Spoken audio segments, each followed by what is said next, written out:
Well, let's go ahead and get started. Good evening and welcome to the new Private Forest Accord webinar. My name is Kent Doty and I am with the Audubon Society of Lincoln City, who's co-host for this evening's program. Lincoln City Audubon, serving Lincoln and Tillamook counties since 2006, has become a leading voice for conservation on the Central Oregon coast.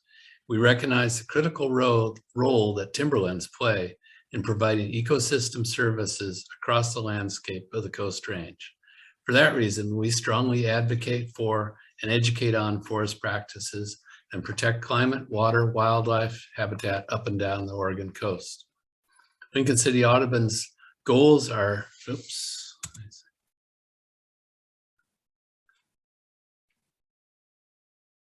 gonna forward a slide, if you will.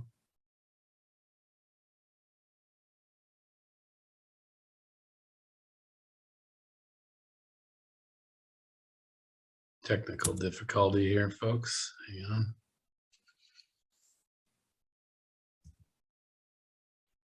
Kent, if you click your mouse on your presentation, it'll tell Zoom you want to drive the presentation, and that'll let your keyboard work.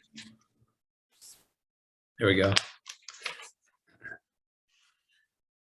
Our goals for Lincoln City Audubon are education, community science, and conservation action.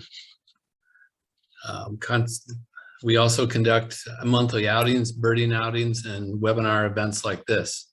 Conservation focus areas include forest practices, rocky habitats, marine reserves, water quality, and threats to birds and wildlife, all viewed through the lens of climate change. Learn more about us at lincolncityaudubon.org. We are really excited about this evening having the opportunity to co-host with Oregon Wild on tonight's program. The Oregon Coast Community College is also co-hosting tonight's program. They've been serving Lincoln County for 35 years with healthcare, aquarium science, business, teaching degrees, as well as certificates in early childhood education, welding, and much more. Check out the college's community education offerings at oregoncoast.edu. Tonight's program is being recorded and will be available after the webinar on the web. This is a 1-hour program that includes a question and answer period. We ask that you remain muted during the presentation, but you are encouraged to put your questions in either the chat or the Q&A. And I would emphasize, if you put them in the Q&A, a neat thing about that is other people can see that question and give it a thumbs up and it'll rise to the top of the list. So Q&A will get the priority. We'll leave plenty of time for questions. A few things. Let's be respectful of the speakers as well as the diversity of opinions of the audience. And the parties that worked on the Forest Accord, they worked long and hard, and I think that they were successful in reaching an agreement because they build upon what their commonalities are rather than focus on the differences. And let's use that same mindset in tonight's webinar. We have two great speakers that have been closely involved throughout the discussions on the development of the Private Forest Accord. Sean Stevens, give a wave, Executive Director of Oregon Wild, is a lifelong Oregonian and outdoor recreation enthusiast. Sean's passion about the leadership of Oregon Wild, which works to protect and restore Oregon's wildlands, wildlife, and waters, is an enduring legacy for all Oregonians. Kelly Burnett, research fish biologist, formerly with the U.S. Forest Service Pacific Northwest Research Station in Corvallis. Kelly's research centers on the understanding of relationships between salmon and their freshwater habitats and land management in order to better design and evaluate policy options. And with that, without further ado, I'll turn it over to our panelists and give them a warm welcome. Thanks so much, Kent, and everyone that's viewing today. I think it's my turn here to share my screen and see if we can get this presentation up. Confirmation, Kent, that we can see that? I can see it. Great. Okay. Well, I'll let Kelly introduce herself just a little bit more beyond thank you, Kent, for your introductions, and then I'll say just a little bit about myself, and then we're going to jump right in so that we can get to the content and make sure we have time for as many questions as possible. Kelly. Yeah, hi, everybody. I think that Ken did a great job of introducing me. I don't really have much more to add. I'm really happy to be here, and we'll just get started. Great. And Kelly is, I'm assuming I've seen her without the background. I think she's coming to us live from her dining room in Corvallis. That's my guess. And I'm coming live from Portland, where I work for Oregon Wild. Our headquarters are here, but we have offices all across the state, including in Eugene and Bend and in Enterprise in Northeast Oregon. So we're talking about the private forest accord tonight. And let's just make sure I can advance slides. And this is really, pretty simple presentation in terms of the outline. We're going to talk a little bit about the context and background for the private forest accord, talk about the agreement itself and the details that are in it and the prescriptions that are envisioned for Oregon's forest practices moving forward. Talk just a little bit about next steps, and then leave plenty of time for questions. So Oregon Wild has been involved, we've been around since 1974, so we've worked all across the state for many decades, but really it wasn't until the last 10 years that we started focusing more on the Oregon Forest Practices Act, the laws and rules that govern how private forests are managed in the state. And I include this slide here just a little bit to show that Oregon did have we were the first state to have a Forest Practices Act back in 1971 when it was passed. Unfortunately, it hasn't evolved with the time very well, and we've fallen behind our neighboring states in terms of protections for riparian systems, for steep slopes, for things like drinking water, etc. And that's not because of a lack of effort. There have been many runs at the ballot box, in the legislature, in front of the Board of Forestry to try to reform these rules. And a couple of efforts at the ballot box back in 1998 to ban clear cutting, in 2004 with the Tillamook 50-50 campaign to try to preserve 50% of the Tillamook and Clatsop state forests for conservation. And then many probably listening and are familiar with the more recent efforts in 2015 for aerial spray reform legislation that was shut down in the legislature. And then really things got interesting, I would say, in 2020. And part of the reason that the 2020 was an interesting year is because people had been going to the Board of Forestry, had been going to the legislature and really not feeling like their voice was heard in terms of updating Oregon's forest practices. And this is despite the fact that we had a lot of communities struggling with clean drinking water and impacts from aerial spray. We had the federal government with the Cesara decision, the Coastal Zone Management Act, revoking our grant monies under that act back, in 2015, because our forest practices were putting waterways at risk and polluting them. And so because of all those efforts that came up short, advocates really looked to the ballot, going directly to the public to see if we could change these forest practices. And there were ultimately 6 ballot initiatives filed back in 2019 and 2020 to try to accomplish reforms. And at the same time, the timber industry filed 3 counter initiatives. And so there were 9 competing initiatives that were thinking about going to the ballot and straight to the voters. And that's when you had this headline from the Oregonian back in February of 2020. While we were all gearing up, the governor brought us together to see if we could find a way to reach an agreement outside of the ballot box. The ballot box it's a way to make sweeping change, but it's also very expensive, very uncertain, and you really don't know what you're going to get when you start a campaign. And so we in the conservation community came together with the industry and struck this memorandum of understanding. And the MOU included some short-term things like aerial spray legislation for better notification and better buffers. The big thing it did, though, is it set up this negotiated process for the parties in the industry and conservation to continue conversations with the mediator to see if we could have a much broader agreement on changing Oregon's forest practices essentially to protect aquatic dependent species. And ultimately, these are the groups that were part of the Forest Accord and signed on at the end. I'll just leave this up just for a second while I talk over it, but you can see that there is a wide array of small and large companies, the Oregon Small Woodlands Association, and also on the environmental and angling side, a diversity of groups that work on different issues, from conservation of ecosystems to representing guides and anglers and representing aquatic species and aquatic systems protection. So pretty diverse array of organizations and companies. And as I mentioned, the mediation really was aimed around trying to update the OFPA so that we could get a habitat conservation plan for aquatic species. Essentially, a habitat conservation plan is a plan that a private landowner or a state government can put forward to the federal agencies that are in charge of administering the Endangered Species Act. And they can proactively say, here's what we're going to do to try to recover these endangered species.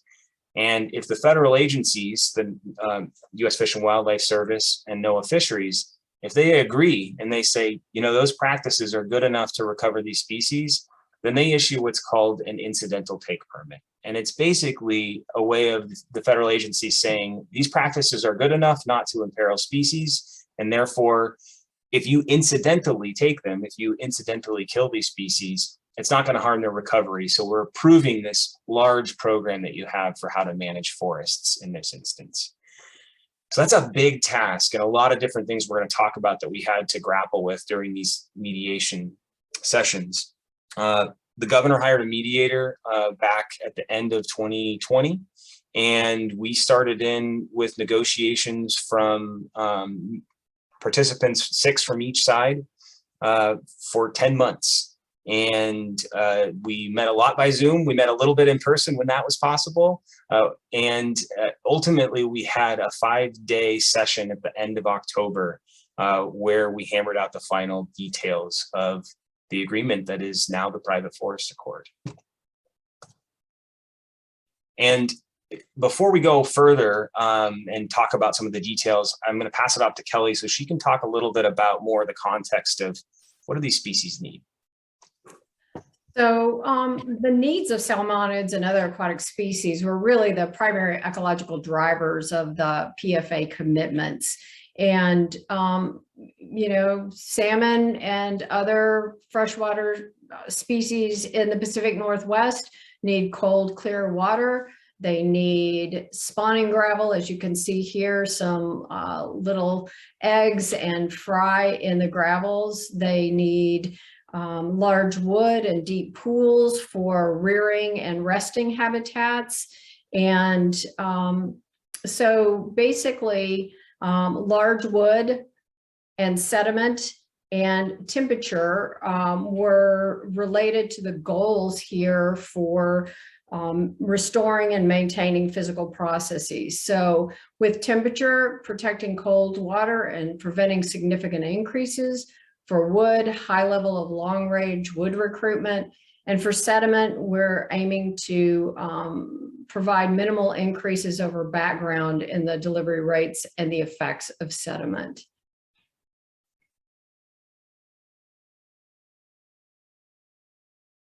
Got to unmute myself here.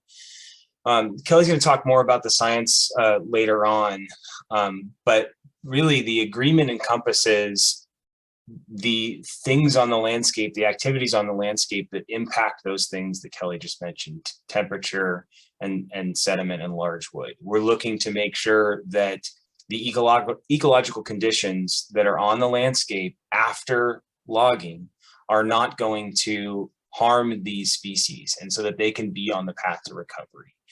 And the topics that we're looking at that can kind of control these ecological factors: stream buffers, how much are you leaving standing next to streams, including fish-bearing streams, non-fish-bearing streams.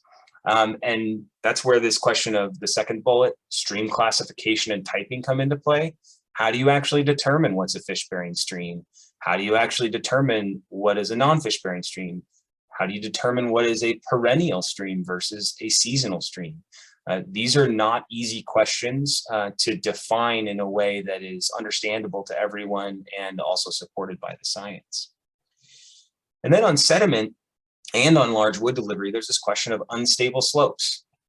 These are, we know that there is a background rate of landsliding across Oregon in its forested areas. Landslides happen. It's what delivers the wood to the stream that can create the complex pools and the habitat that these aquatic species need.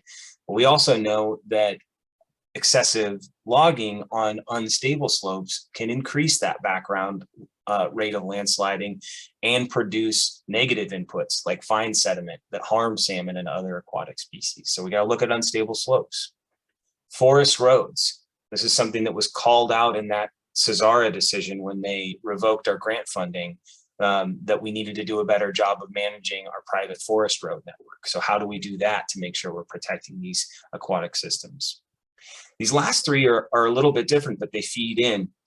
Adaptive management, a program by which we can continue to assess things over time to understand how the rules on the ground are working. Are they getting the outputs that we want for the species? And how do we need to change things? So doing the science, looking at the literature, doing effectiveness monitoring over time to make sure that the rules can continue to keep up with best available science, and a real rigorous process for doing that. And then beavers, I think you probably are all familiar with how important beavers are as the ecological engineers out there, and what approaches can we take for beavers that might increase aquatic habitat protections for these species.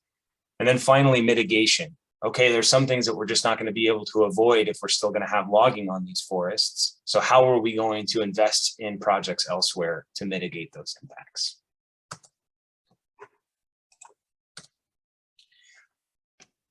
So I'm going to start off with the riparian buffers. And this chart is really just to compare what status quo Oregon Forest Practices Act rules are compared with what is included in the Private Forest Accord. And as you can see, the real big differences here kind of across the board are the big increases in the buffers themselves. The distances are getting bigger, and that's going to help provide shade, and it's going to help provide wood. But the other big difference that you'll notice after all those measurements in the right column is that there are no cut buffers. Right now, we have these varying buffer distances on our rivers and streams, but they can oftentimes be whittled away and packed into a smaller buffer, all of the tree retention closer to the stream. And that can leave some vulnerabilities in terms of temperature and wood recruitment. So an important strategy in the Private Forest Accord is to increase those buffers beyond where they were and make sure that they're no cut so that the trees are standing on them and serving their ecological purpose. Obviously, on the fish-bearing streams, we have the increases, but I think really critical in the Private Forest Accord is the huge jump that we're making on the non-fish streams, the small ones that run perennially. Right now, they essentially get cut down to the edge of the stream. And under the Private Forest Accord, you're going to see the first ever protections for these streams in Oregon. And it's a little bit complicated in terms of, well, is that non-fish stream flowing into a salmon, steelhead, and bull trout stream, which is what SSBT stands for, or is it just flowing into a stream that doesn't have those SSBT species, but it's a fish stream? And that will then depend on how big of a buffer it gets and how far up the stream segment it gets. But again, the really important thing to note here is it's the first time that we're getting any buffer on these non-fish perennial streams. So just a little graphical depiction of kind of what that looks like. This is for if you have a small non-fish perennial stream. That's the one that's going left to right, flowing into a salmon, steelhead, and bull trout stream. You see you get the big buffer of 110 feet around the salmon, steelhead, and bull trout stream. And then as you go up the course of the small non-fish perennial, you first have that 75-foot buffer. And then at a certain distance, it's going to narrow down to a 50-foot buffer. And then beyond that, you'll still have some protections from an equipment exclusion zone so that you can't actually put tractors and other equipment into the riparian area to try to protect some of the function there. And then you'll see at the top, there's that little bump out, and that's for if there are seeps and springs that are adjacent, so they can get a little bit of an extra protection because they're really critical in supporting the temperature and other functions of the nonfish perennial stream. So this is just kind of what it's going to look like. And one of the things that when I see this graphic, I think about when I'm driving through the Coast Range and I see a clear cut now, it's going to look a lot different going forward. You're just going to see more tree retention on all of these different features. Let's see, I'll just show you, this is the same graphic, but if you're flowing into a type F, a fish stream that isn't a salmon, steelhead, and bull trout stream. So pretty similar, just that the shorter buffer on the perennial stream. I'm going to go to the next slide, and I am not going to pretend to be scientist, so I'm going to pass it off to the real scientist. Kelly? All right, so Sean's been talking about the buffers, and they didn't come out of nowhere. Those widths were based on a review of the science. And the two pieces of science that really came to bear were some studies related to stream temperature and large wood. And here we have a paper by a graph from a paper by Groom et al. That examined modeled increases in stream temperature, and that's on the y-axis, the vertical axis, associated with the width of no-cut forested buffers on the x-axis or the horizontal axis. Now that horizontal gray line that's at about 0.3 degrees Celsius, that is a threshold that was established by the Oregon DEQ to comply with Clean Water Act anti-degradation requirements. And although the PFA isn't intended to provide Clean Water Act assurances, that threshold is informative and something that's useful to consider.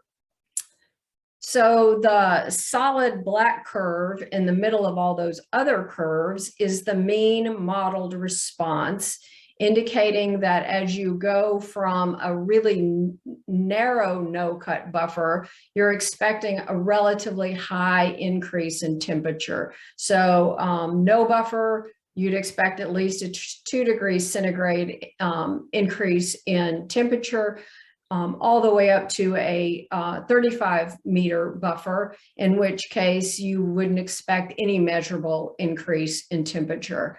And so there's a sweet spot in there that those dashed gray lines represent. Those are the 95% credible interval or confidence interval. And so between about 75 feet and 110 feet, you can expect that level of protection of a no-cut buffer to be sufficient to reduce the potential for harmful increases in stream temperature. So between those two red arrows, you can expect that there won't be what someone would consider a measurable increase, or just a 0.3 degrees C increase. So that this information was critical, one critical piece of information. So next slide, please. And then this other graph related to large wood delivery to streams and riparian management width. So in considering this, we have a plot here of the cumulative percent of wood pieces on the x-axis or the vertical axis, and horizontal distance from the channel on the x-axis. And in this paper, McDade et al. Determined that about 90% of all large wood from an old growth or mature forest in Western Oregon could be provided within about 30 meters or from the channel, or about 110 feet. So right up there at 90% on the y-axis, the X's and the circles indicate that, you know, you're about 30 meters or about 110 feet from the channel. So you're going to be getting most of the large wood in a buffer that's this wide that you would be getting in an old growth or mature forest. So the next slide, please. So as Sean indicated, steep slopes were a very important consideration in how these streams and landscapes are going to be managed. And in Western Oregon, landslides and debris flows that occur under intact forest, these can provide streams with large wood, boulders, spawning gravel, which are all really critical, important components of aquatic habitat. Now, a debris flow is different than a landslide. A debris flow happens when a landslide delivers material to a channel and then continues downstream. And the debris flow will increase in size and the distance travel as it picks up and scours any accumulated material that's been stored in that channel. So as Sean said, all these mass wasting processes, landslides, debris flows are natural. They occur under intact forest, but we have a large body of scientific literature that indicates that activities associated with timber harvest and roads can increase the rate of landsliding and the distance that these debris flow travels, as well as the volume and the composition of the material delivered to streams. If you don't have forested areas when these landslides occur, all you're going to get is sediment, and you're not going to get the important large wood.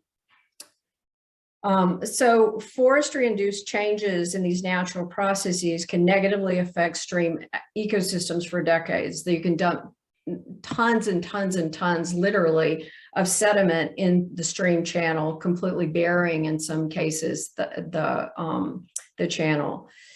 So the image on the left is an aerial image that's a large landslide that initiated from a clear cut below a road in the Tillamook State Forest. The landslide formed a debris flow, which you can see there in that vertical scoured area where there aren't any trees, and it traveled all the way down to that fish-bearing channel. That's a coho spawning stream there in the West Fork of the North Fork of the Wilson River. So the image on the right actually shows the results of that debris flow. All of that material was delivered to the channel. You can see that any fish that might have been there at the time would have been killed, and the channel is completely filled now with sediment. So destroying habitat overwhelmed the transport of the transport capacity of the stream to move that sediment downstream, and also not a very nice place to live if you're a fish in the summertime. So the deposit, because it lacks large wood, is unlikely to be a source of high quality habitat in the future. When these deposits do happen naturally and large wood is in there, eventually the stream scours out around the large wood and it helps form pools, and the large wood will also help store some of that spawning gravel and making good spawning beds for salmon. But because it lacks large wood, it's unlikely going to be able to provide those functions in the future. So the next slide, please. So in trying to address the effects of timber harvest on landslides and debris flows, the first step is to map and protect these areas. And the areas that are most likely to be traversed by a debris flow on the way to a fish-bearing stream are basically what's being demonstrated here. So as I said, there's two approaches. One is to protect these debris flow runout zones, and another is to protect the hill slope areas that can be the source of the debris flows. So in this situation, the black lines, the dark heavy black lines on the left-hand side of the image are fish-bearing streams. The rainbow colored lines are non-fish bearing streams for which the traversal probability has been modeled. And that traversal probability ranges from 0 to 100% likelihood of a debris flow being initiated and traveling past that point in the stream. So the areas in cooler colors, the blues and the greens, have a lower probability of being traversed by a debris flow. And the areas in the warmer colors, the yellows, reds, and oranges, have the highest probabilities. Those cooler colors tend to be located further up in the headwater network. And that's primarily because each one of those small streams has a smaller likelihood of being affected by an individual debris flow. But as you move downstream, those areas are basically accumulating all the potential for debris flows to pass through them. So those areas are the most important to make sure that you have adequate riparian protection around. So once the modeling was undertaken, then the next step was to identify the streams with the highest probabilities. And the image on the right-hand side shows the areas that would be protected with something that we're calling a designated debris flow traversal area. The areas in the yellows, oranges, and reds have the top 50% likelihood of being traversed by a debris flow. And for each of those areas, that designated debris flow traversal area is 25 feet wide for a total of a 50-foot wide buffer along those very, very small, and in many cases, seasonally flowing streams. And in these areas, timber harvest is prohibited over the full extent of any area that's mapped in red. Those areas have the highest 20% probability of being traversed by a debris flow. So the red areas are the most susceptible to debris flows. And then for every other, so those entire lengths will be protected. And then the orange, the yellow, and the reds together, as you can see in that top sort of left area there, those would be protected for 1,000 feet from the confluence of the fish-bearing channel. So I know this is a lot to take in, and I appreciate your patience, and it just gets more confusing as we go on. So in the next slide, we're addressing the upslope areas. So here we're trying to protect, identify, and then protect the hill slope areas that are the most likely to initiate a landslide that's going to provide that sediment to the stream, to the fish-bearing stream channels. And these hill slope areas are shown in these little hill slope patches in the left that are sort of yellowish, orangey colors. And the colors reflect the different probability of being a sediment source.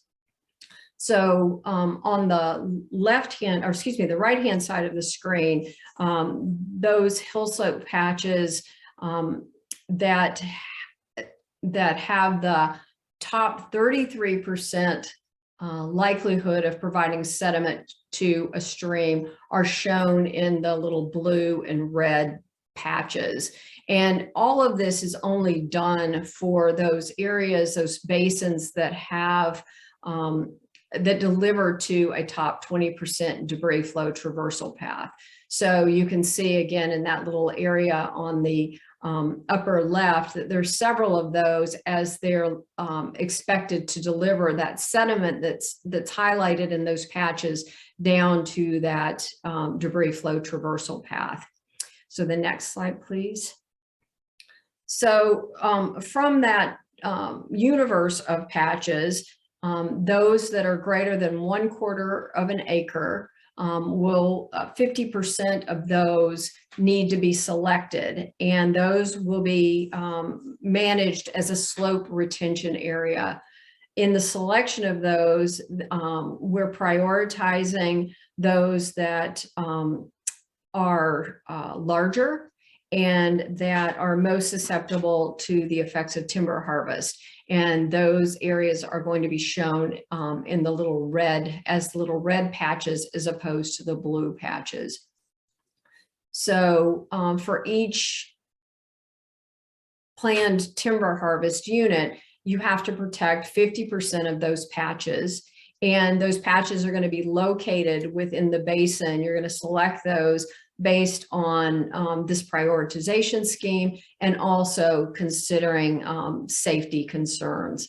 And each of the patches that are retained as slope retention areas, timber harvest is prohibited in those areas, and yarding is not allowed in the red patches, those that are most susceptible to the negative effects of timber harvest. So I think with that, goes Thank back. you.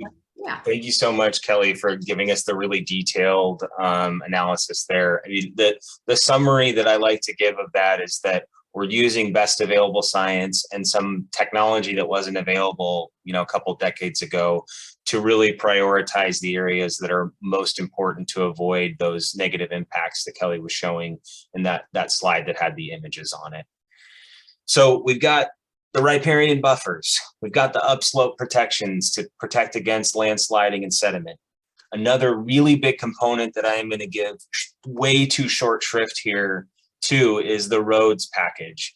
And really the whole point here is we're gonna model our program after what Washington did 20 years ago, where the large companies all set out to essentially fix all of their road problems, upgrade to new standards across the next 20 years. So they're going to have to do full inventories to identify where all the problems are, if it's fish passage or if it's a culvert that's not functioning properly. And they're going to have to upgrade all of that over the course of 20 years to make sure that the roads aren't putting excess sediment into the systems and causing some of the problems that Kelly and I have been talking about. So again, way too short of a summary. This is probably the longest section of the agreement and had the most extensive conversations about it.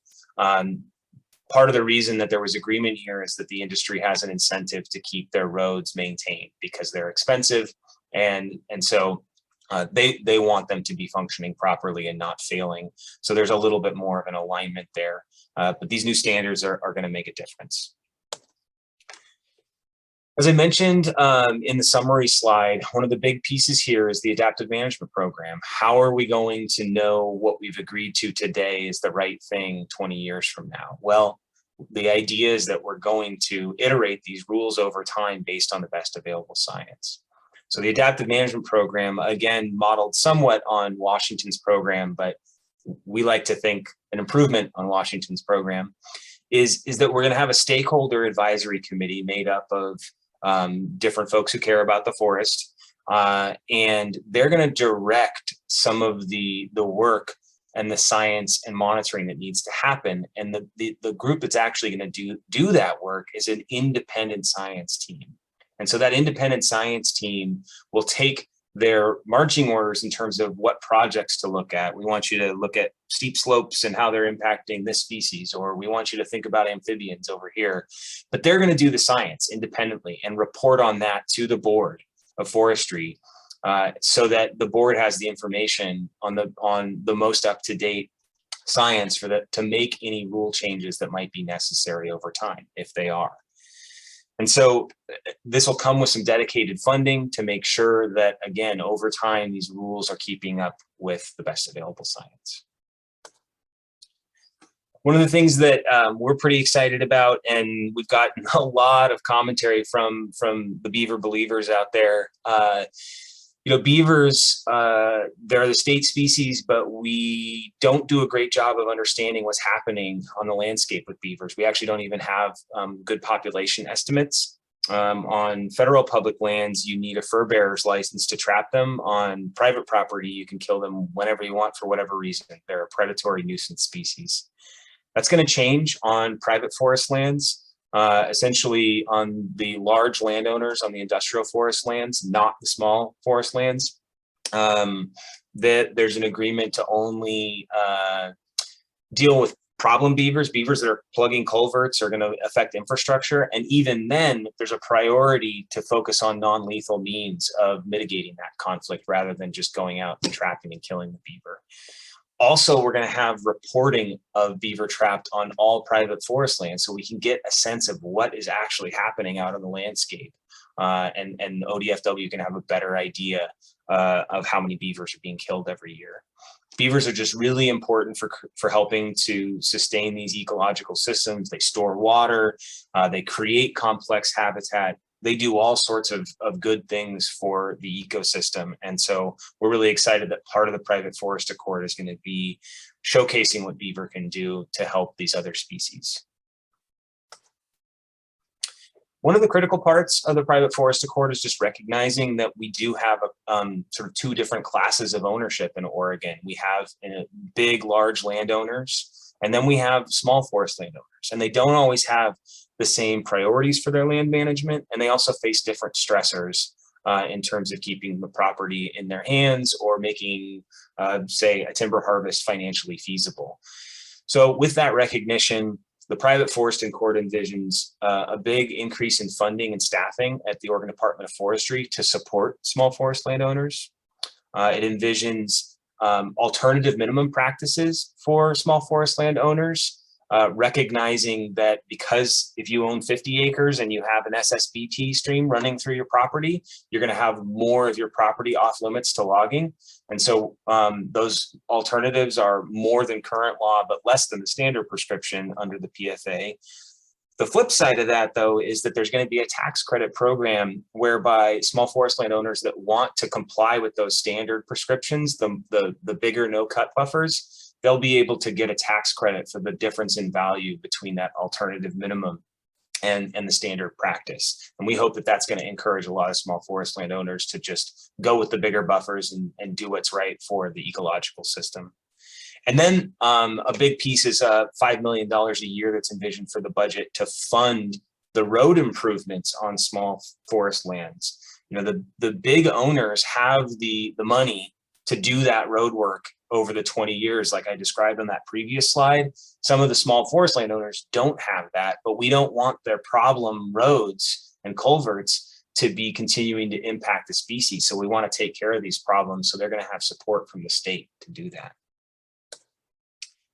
And then the mitigation, I mentioned it earlier, we can't eliminate all impacts to these species if we're still going to have logging in Oregon.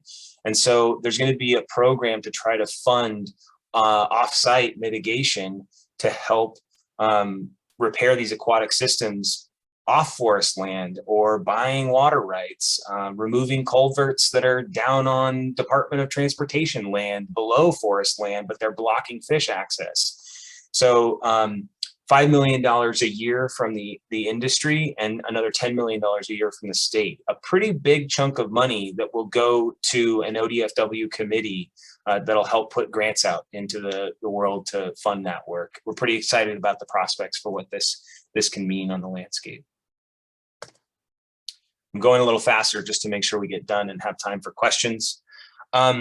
So what species are we talking about? Well, for the salmon and the steelhead, the bull trout, cutthroat, and potentially a few other fish species, those are the species that are going to be covered under the Habitat Conservation Plan.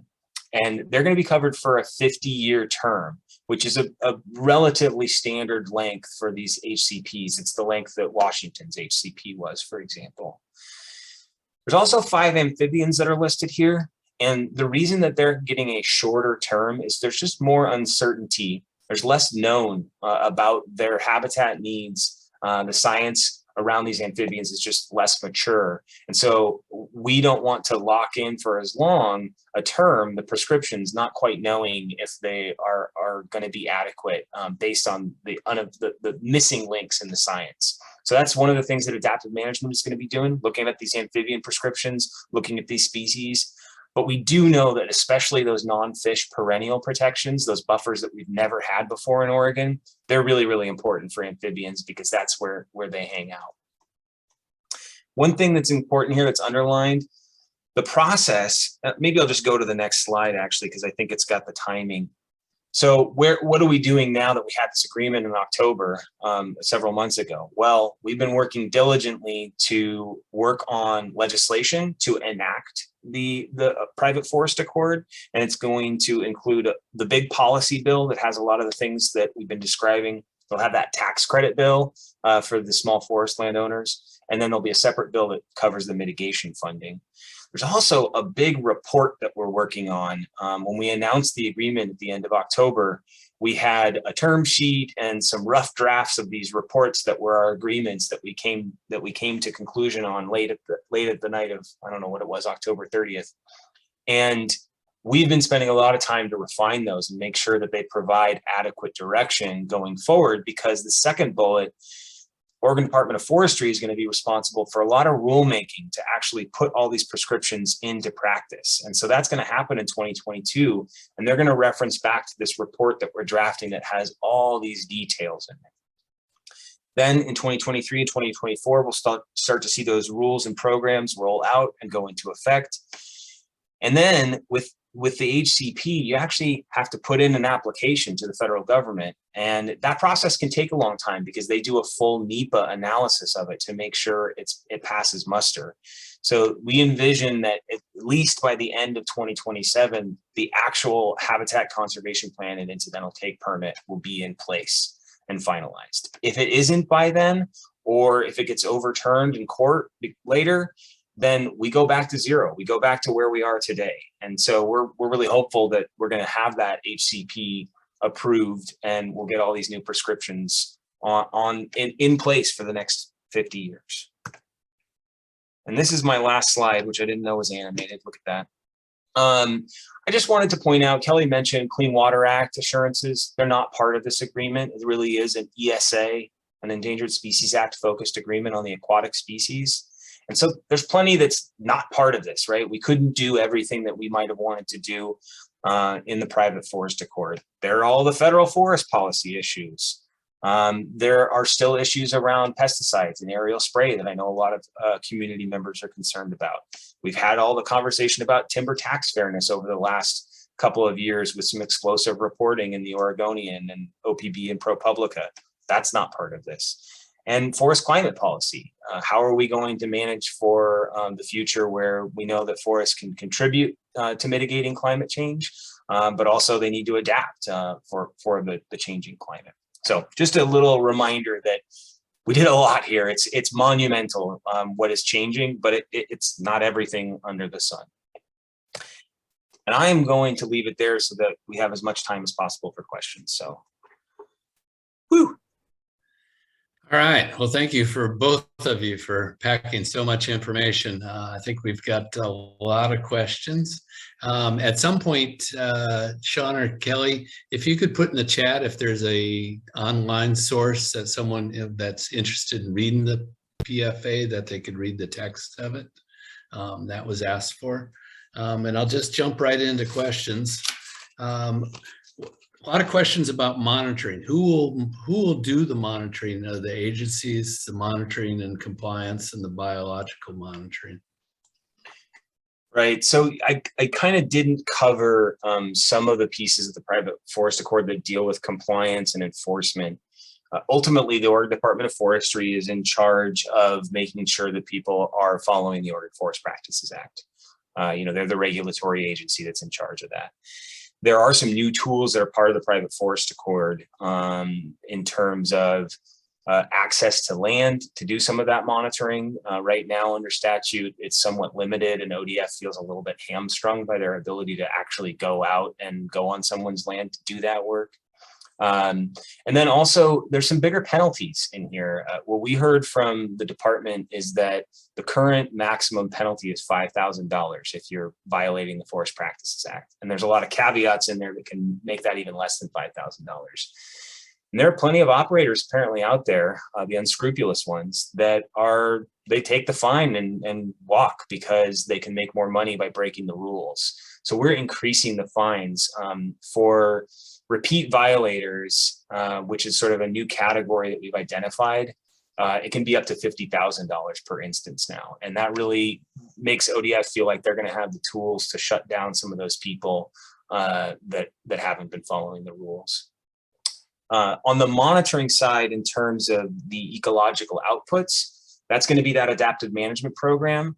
And so it's going to be a stakeholder group. So you'll have a timber company, the Small Woodlands Association, a conservation landowner, angling group, a lot of different members for that. And they will direct the work of the independent research and science team. But that science team will actually do the work independently on its own to do evaluation of how things are working, new science to understand new issues. So hopefully that answers the question. It did. And thank you, Josie and Joe, for putting the PFA source in the chat. I'm paraphrasing the questions that are coming in the Q&A. Will the Forest Accord, if implemented, serve to improve water quality and quantity of municipal water supplies? Sean, you briefly alluded to toxins. There were several questions about aerial sprays. How does that tie in with the PFA? I might briefly say something and then see if Kelly has anything to add from her perspective. So this is about the aquatic species, so it's not targeted at trying to solve any issues that municipal water supplies might have related to industrial forestry practices. But I do think that we're talking about temperature, sediment. They're the same things that impact those clean drinking water supplies, right? And so when we have bigger buffers on fish streams, when we have the first ever buffers on these headwater streams, we're going to see a net positive for drinking water supplies because they're going to have less sediment in their systems. They're going to have to treat the water less, and so there is a benefit, but it's not targeted at that, and so it's not taking on every issue that might impact drinking water quality and quantity. So, one of those areas, like I said, Clean Water Act assurance is not part of this. There's probably more to think about there. Kelly, I don't know if you have anything else to add. Okay, another question. I'll try to paraphrase it. How will the PFA affect those that were not involved in the negotiations to advocate for what they want to see in forest practices? Sorry, Ken, can you say that again? I just missed the first part of it. For those that weren't involved in the negotiation, parties or individuals, how will the PFA, when it's in place, affect their ability to advocate, say, for stricter or more lenient forest practices, but other changes? Right. Well, my perspective is that we're creating more pathways and tools for people to engage in the process going forward. The adaptive management program is one where you'll actually have a multi-stakeholder group that's doing this work, because currently ODF, the department, does the work right now on their own. And I think from a lot of people's perspective has historically leaned on the timber industry to listen to what they need to do. An example of this is there are these things called resource advisory committees, regional advisory committees that are actually in statute, where the department goes and listens to industry members. The committees, the makeup of the committees is by statute dominated by logging interests, and that's how they get feedback on the rules. And so we're creating new layers of engagement and scientific rigor, I think, for things as they move forward. But also there's nothing. We've actually changed the fundamental statute as well. It's ORS 527-714.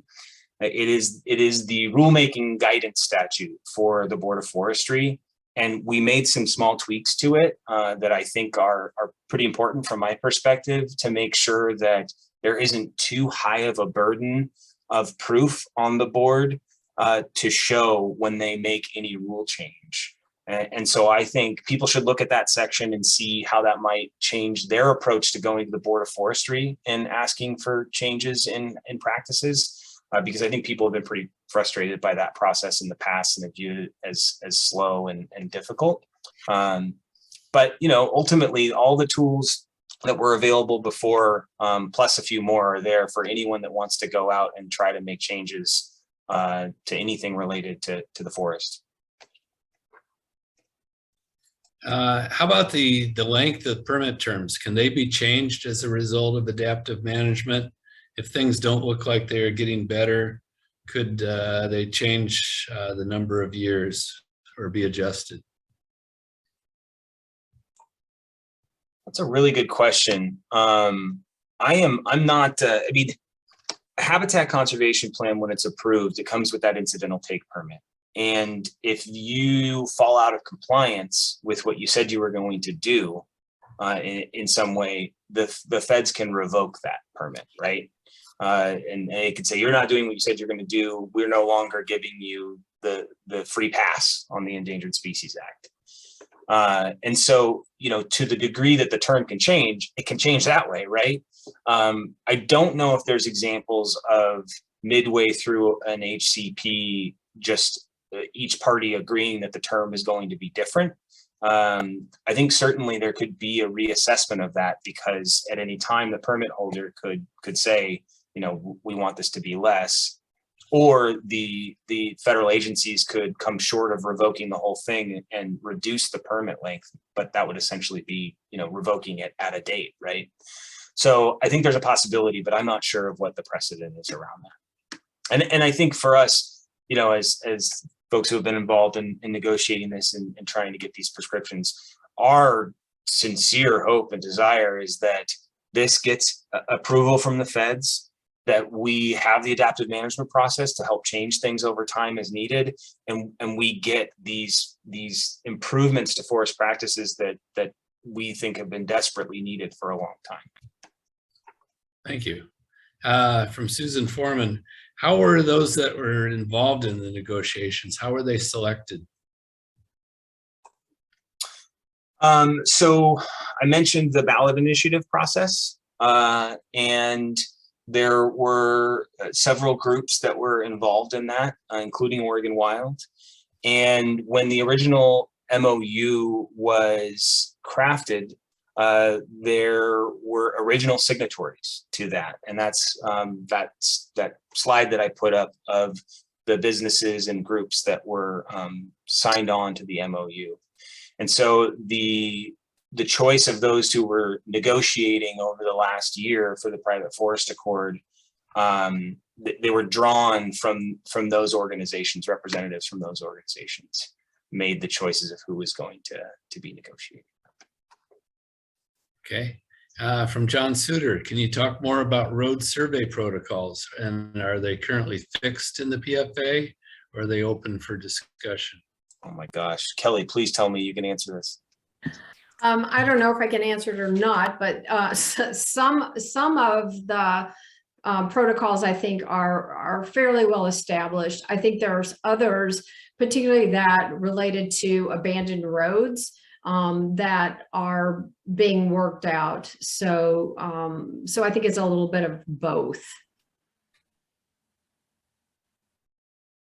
Okay. Another question is, are there specific ways that local governments can support or augment these efforts? Well, so the way that Oregon law works when it comes to forest practices is that local counties or municipalities can't change the Oregon Forest Practices Act prescriptions. So they can't say, like, on private forests in our county, you know, you have to do X, Y, or Z differently. They can manage their own lands to different standards and set, you know, ordinances that way. And so in terms of what a county or a municipality that supports the private forest accord could do, they can weigh in. You know, we have those short sessions starting on February 1st next week, and there will be hearings for the bills that someone very nicely put in the chat. And so you can weigh in and let your voice be heard in terms of, if you're a member of a county government, if you're just somebody who wants to give your opinion on them.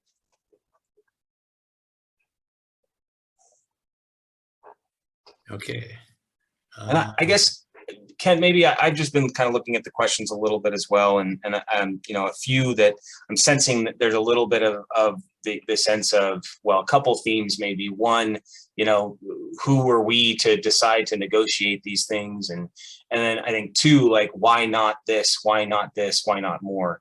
And I just want to say, like, to the latter, as I think I tried to say in the presentation, I feel you. You know, we there's a lot of things that I want to accomplish across all of the Oregon landscape, setting aside private forest lands. And, you know, there's just also what is the thing that we can actually do. And so I think we had big hopes in this, and I hope that people can take a step back and look at the sum total of what this agreement is, where we were before it, and really see how significant it is for these landscapes and for the species that depend on them. And to that other question of, like, who are we to negotiate? Well, you know, we were the people that put a lot of time and energy and resources into this specific process. Others have gone through many different channels, as I described before, to try to get similar outcomes, and, you know, with varying degrees of success, right? We all try to pick our grassroots tool or our legislative tool and see how far we can take it to get the change that we want. And so the folks that were part of this negotiation really felt this was the way that we were going to be able to get the biggest change in the shortest amount of time. And I mean, I feel really proud of what we have accomplished, and I think it's, you know, honestly, I think it's going to be a good thing for the environment. And I also think it's going to be a good thing for the timber industry, because, you know, they're going to get some of that certainty that comes from a habitat conservation plan over a long period of time. And that's really what was driving, I think, their interests in this. Well, thank you both so much. I think we're running out of time. I do see that you've each got your emails up there. We have many more questions than we have time for. If people want their questions answered, can they contact you? Muted myself. Yeah, happy to hear any additional questions if they didn't get answered. And yeah, thanks for hosting us. Yeah, same here. Well, thank you both so much for this opportunity to hear about the Private Forest Accord, and I hope to hear more as it progresses forward, and it sounds like it's going to be an interesting legislation session. Just as a closing, if people want to track this, where it goes from here, what's the best avenue for people to follow what's happening on the implementation of the Accord? Sure. So there's the direct way, which is Oregon has a system called OLIS, OLIS. If you just type that in online, you should be able to find it. It's the Oregon Legislative Information System, and you can go and see exactly what's happening, you know, in a hearing on a particular day. You can follow a bill. You can sign up to get email notifications when the bill's getting activity. So if you saw in the chat those bill numbers plus going on to OLIS, you can find out what's happening in the legislative process. You could also, you know, you can go to Oregon Wild's website or the Wild Salmon Center or Portland Audubon, any of the groups that have been working on this, because we'll have information also. If you sign up for our email lists, we'll be providing some updates. Okay, well, thank you so much, Kelly, and thank you, Sean. And that's one thing on Zoom, you don't hear the applause, but I'm sure there'd be many. So thank you so much for a great presentation. And so much. Thank you all in the audience for participating. A lot of great questions, and it's good to see you all here. Lincoln City Audubon, thanks you so much, as well as Oregon Coast Community College. And I think Sean's already spoken for Oregon Wild. Thank you.